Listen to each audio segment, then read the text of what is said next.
and welcome to Thursday, August 22nd, 2019.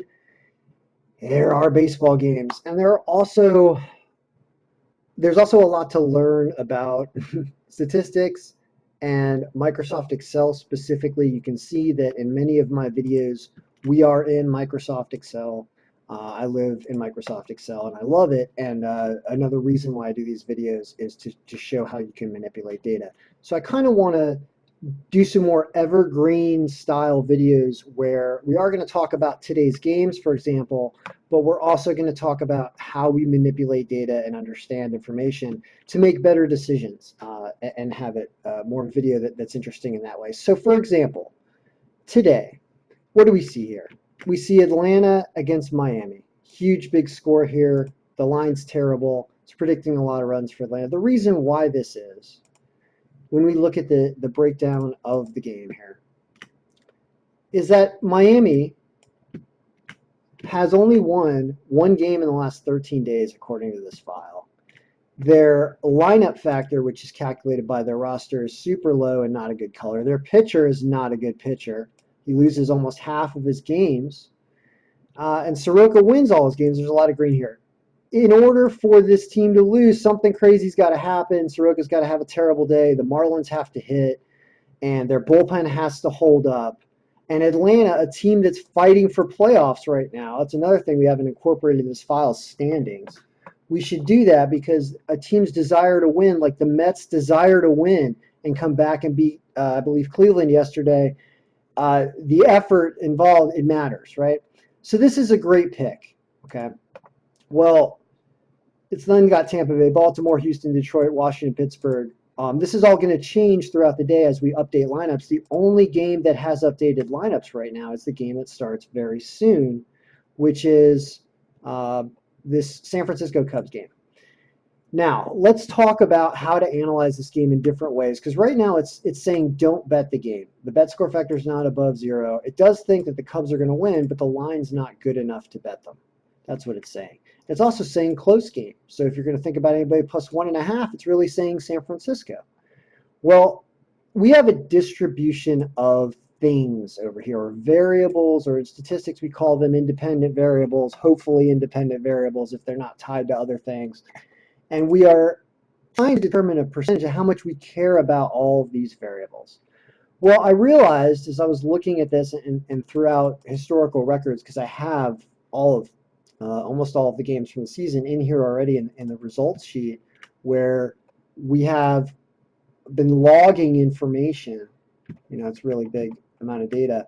We've been logging information throughout the year, many of these factors, and we can go back and we can test them and say, well, of these 3,600 games of information that we have, what are the best percentages up here for these factors to make it retroactively give us the most winners profitability-wise. And I do that throughout the year. I haven't done it in a while, and we need to do that, which I'm going to be working on along with a lot of other things. But let's talk about how we would do it game by game, because I feel like if you really want to spend time and do the best you can with this, then talk about possible outcomes and game flow. So you've got San Francisco and the Cubs. I don't know what the win situation is there. Could be blown in, could be blown out. It matters for offense. It matters for runs. Well, let's zonk all this out for a second. Everything. Let's start at 0, which gives every team a 0% win algorithm, right? Well, these two pitchers appear to be pretty evenly matched. Look at their stats almost being the same all the way across, right? So we assume it's going to be a decent game. So let's give them a baseline of just 10% on that pitcher stuff, because that seems to be kind of even. So I'm not going to focus on it too much. The lineup factor is heavily in favor of the Cubs, and the lineups are in. So I'm going to give that 25%. The bullpen ERA factor I feel like really does matter, because I don't know how many innings these pitchers go. Oh, wait a minute. Yes, I do. Yes, I do. I'll show you. These two pitchers, right? We can go to our pitcher sheet, and we can look and we can say that Jeff, right here, tends to go 5.6 innings per game. That's the calculation for that. I already have that in here. I don't bring it into this sheet because this thing's already super populated as it is, and everyone's like, Ken, you got a big, huge Keno board of numbers. I don't know what's going on. So at a certain point, we have to draw the line at what we bring in here. But so he goes 5.6. Well, how about Kyle Hendricks? How many innings does he go? He goes 5.5 or 5.9? 5.9 right there.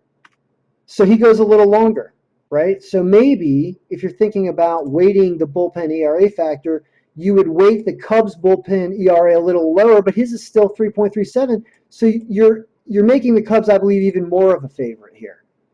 Team wins, average runs per game, average runs, wins. Let's do that. Let's care about who's hot as well. Here it's a closer game. The Cubs haven't won as much as San Francisco. San Francisco's been a hotter team. And it brings the score to 4-4 if we do this. What if we weight the bullpen ERA factor a little more? 4-3, right? So you can change the way we look at this based on all these factors, and you can do this endlessly based on how you think game flow is going to go. I'll give you an example of why this matters. Yesterday, one of the fun things you can do with this is you can go back in time and you can look at other days, and it's not going to work completely because pitchers' names change and it's a long story. But Lucas Giolito, the reason why I did this, I want to talk about Giolito.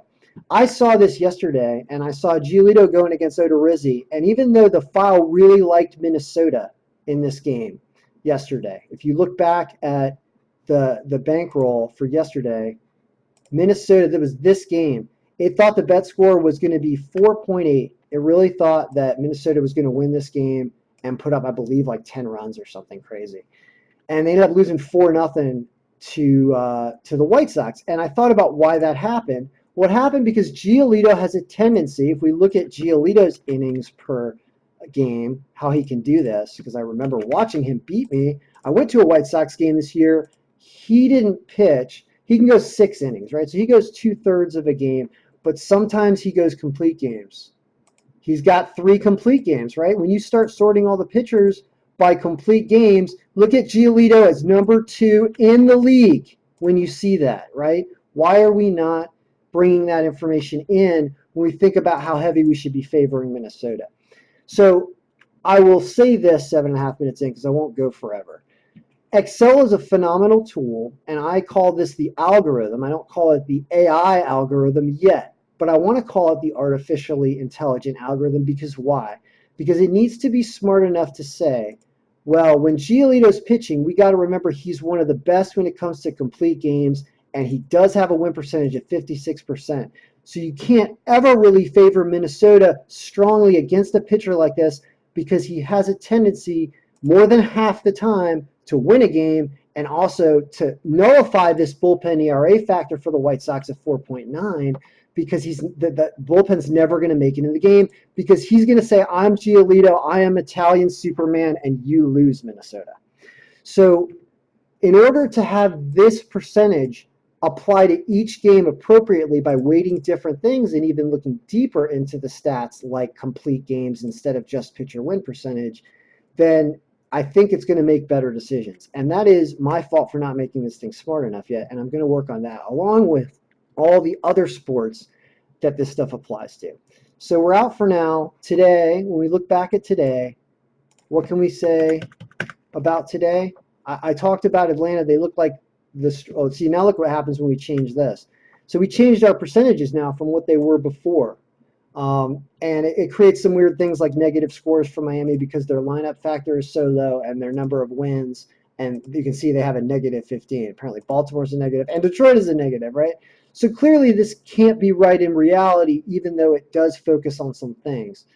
And the reason why it's doing that is because we're not working on enough positives at all. We can fix that by making that a little less. There's things we can do to make it back, but the point is it's nice to look at it in different ways because here's how the daily picks look. You still have Atlanta, Tampa Bay, Houston, but this line is just ridiculous. And you have to see what happened yesterday with Minnesota and Detroit, or with Houston and Detroit, because yesterday Detroit won 2-1, and somehow this lineup factor didn't play out. Why is that? I don't know. It was weird. But those enormous lines, I don't like the fact that the file says take them at negative 550. That doesn't make sense. We have to think about something smarter. Even though it thinks they're going to crush it, today it's Garrett Cole. You know, yesterday it was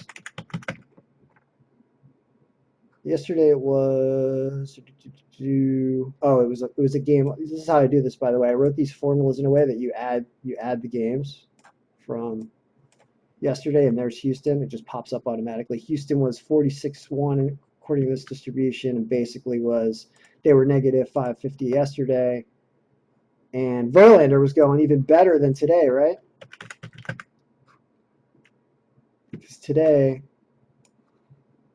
and then we just get rid of this. These are the things I do every day when I'm preparing the file for you guys. Today, it's Garrett Cole 14, just a little bit less than Verlander. How do they lose 2 games in a row? The answer is it's baseball, and it's an independent game, just like any other roulette spin or anything else. It's an independent event, and somehow if Detroit, a team that has won has won 3 games out of their last 13 days. I don't know. How do they do this again? With Zimmerman having a devil ERA? I don't know. We'll have to see. Point is, we're out for now. May our picks be winning. College football is going to be the next video that you see from me.